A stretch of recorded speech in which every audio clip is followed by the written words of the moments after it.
What is up, YouTube? Sean, the average angler, and today we are talking about something that's fun to me, and hopefully it's going to become fun for you. I hear all the time about people not having confidence fishing this bait. Now, there was a time when that was me. Nowadays, this is really kind of my confidence bait, to be honest with you. I just always feel like I can pick it up and catch fish on it. Year round, okay? Year round. It works for me year round. Fish eat this bait non-stop. That said, there may be times that are better than others. We're going to talk about that today. We're actually coming up into one of the best times of the year for this. So stick with me. We'll get right to it. Thanks for sticking around. I am Sean, once again, the average angler. My friends tell me all the time I'm not average, but you know, whatever. Today we are going to talk about, did you guess already? Jig fishing. I always have a jig tied on, at least one. My problem might be oftentimes I have multiple jigs tied on. Okay, this is a hand-tied jig that I tied. That's the old that's an old head that's not made anymore. I'm not really quite sure why. This company's no longer around. The owner passed away and there was nobody to carry it on, but that is a revenge football head. And I save the heads as much as I can and then I'll retie them. It's got a nice protected hook eye there. It's kind of a unique football head shape. But I really like it. Got a great hook in it, great collar for your trailer, and that's just a brown and purple jig that I tied. Now tomorrow I have something special for you, so stay tuned for that if I'm home in time from work. But okay, this is your standard football jig. Okay. Today we are going to talk about maybe the fish catchiness jig ever made, from the time it was made still to this day. Anywhere and everywhere you go, this jig will get bit. I find that spotted bass and smallmouth bass especially love this jig. But largemouth love it. If I'm in a spotted bass or smallmouth fishery, this is probably going to be my number one. And in the wintertime, no matter what, it's going to be my number one, all right? And that is a Yamamoto Hula Grub. Now, over time, there's been some other varieties that have come out of this.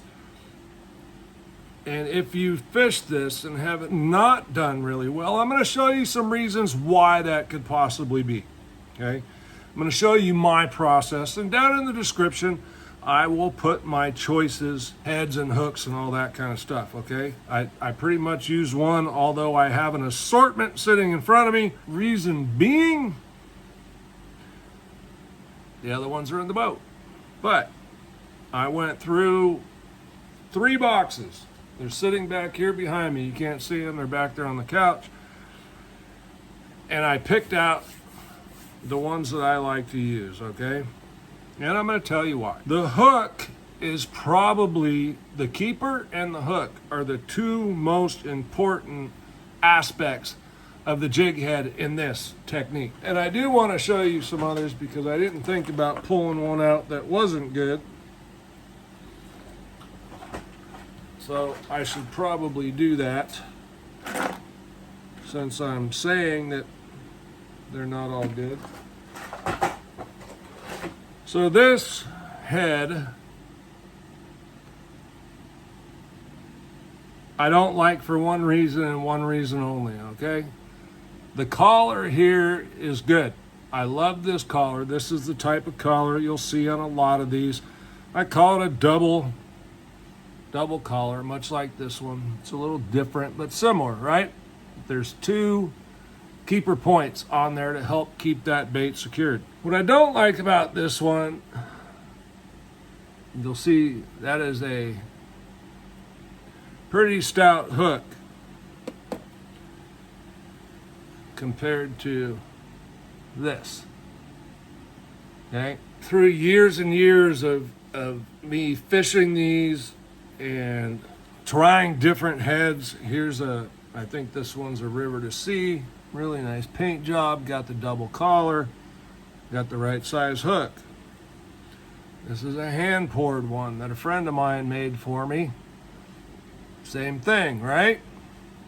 Double hook or bait keeper. Okay, it's got the collar and then it's got the spike. Same thing on this one. Now the difference you'll see is the hook tie. Okay, and we'll go over that. Straight on top, I believe that's a 60 degree and it's turned. And the old 1 ton, straight on top. Now that's really just a mold. You can do them either way. Here's a 1 ton that I rigged up, and it's that 60 degree and it's turned that way. So what's the difference between the two? Well, think about the hook tie up here. You're pulling, say it's at an angle like this. Well, this one's already at an angle. Oh, look at that. You think that hook's sharp? This one's already at an angle. So what I imagine this one doing is when I give it light twitches, it's just rocking the back up. Whereas this one, I think, is going to be a little bit, whoops, wrong one. One straight on top is going to be a little more prone to lifting the bait up. So that's the difference. I like the 60 degree. I really can't say that one has outperformed the other. There may be certain days where you find one outperforms the other. But whatever gives you confidence, that's the way to go. When I first started fishing these, I fished a 3/4 ounce and a 1 ton exclusively. I did not go lighter. Why did I do that? Confidence. Confidence, confidence, confidence. Confidence in jig fishing is everything. 3/4 and 1 ounce football heads, and I think these are both 3/4. 3/4 is a very good universal size, okay? The reason being is to create commotion and for fall rates. Fishing rocks, also the bigger head tended not to hang up as often, which might seem a little counterproductive, but if you think about a small head falling into cracks versus the bigger head falling into cracks, pretty big difference. It's hard to show on the camera, but this head is much bigger than this head, okay? There you can see that. Okay, much, much bigger piece of lead, okay? Not saying these don't hang up, they all hang up, but when you pull that off a rock and you got a 3/4 or 1 ounce, boom, man, you give it a little bit of slack, that thing falls straight down. And that is very important, keeping that bait falling straight down to keep it in the strike zone. Fish is there looking at it. And man, the acceleration with that heavier weight. Now, the other key piece to that is you can feel bottom really, really well with that, okay? Now, you're probably wondering, what the hell do you throw that on? I'm going to show you 2 rods that I like to throw it on. One I already had up here. It has my other jig on it. That's a 3/4 ounce jig there, by the way. This is the iRod Crusher Series, 734C. Okay, 7'3", heavy, 12 to 14 pound test. Okay, I know it sounds light. We're throwing a heavy bait, but these are fine hooks and they are very, very sticky. Okay, no weed guard on that one.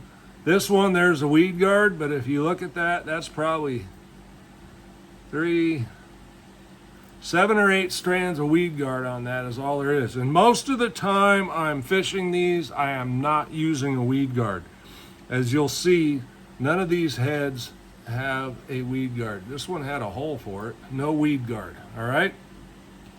Now stick around to the end because I'm going to show you an optional rigging with another bait. The other rod's going to be the 744 Quercus. Line size on the rod says 10 to 20, again 12 to 14. You can go down to a 7 foot, but I like to have the ability to move the line with the longer rod, and you can do it by reeling into them first before setting the hook, whatever your style. I like the 7.3, 7'4" for fishing the football head, the big football head, okay? You get down to ½ ounce and below, then you can maybe step down to 7 foot. I still like the 734. Reason being, a lot of times in the late fall and winter, I'm fishing these deeper and on long casts. Where are we fishing these? Rock walls, one of my favorite places. Okay, points. You're on Lake Berryessa, something like that. Highland Reservoir. I may go run points. I can cover points really fast with this jig. Okay, I'm still fishing it like a jig, but it sinks fast, gets to the bottom. When it's down there and you move that thing with that heavy 3/4 ounce, 1 ounce, you're creating a lot of commotion, drawing a lot of attention to it. Even if you're moving it slow, it's still a lot of weight and it's digging into that silt. It's creating a little trail of silt. It draws bass in. They want to go see what's going on. So that is a ½ ounce, 3/4 ounce. I rarely go under ½ ounce. However, I do have the 3/8. Okay, I had these hand poured for me by a friend of mine. I will drop down to them on occasion, usually if I'm fishing really shallow. Now, I told you I would show you a alternate rigging. This is a great little bait, Man Bear Pig by Reaction Innovations. Started doing this with a baby brush hog. Now, the benefit of the baby brush hogs, you got a little more plastic or a little less plastic through the body. Okay, this is probably a wee bit thicker. I know there's more plastic total. Anyway, it will still work. What you do, this is a single barb. Decide which side you want up, okay? If you're throwing a baby brush hog, it's not a problem because it's round. And what you're gonna do is go in about a ½ inch, run that around there, push it up over that barb, and you'll see this is the bottom of the head, and then you have your plastic there, and you're just gonna bring this back, and voila. Now, because you have this little bit of plastic down here, it's going to make the bait want to stand up a little more, like so. And your tails are up and it kind of looks like it's in a defensive position.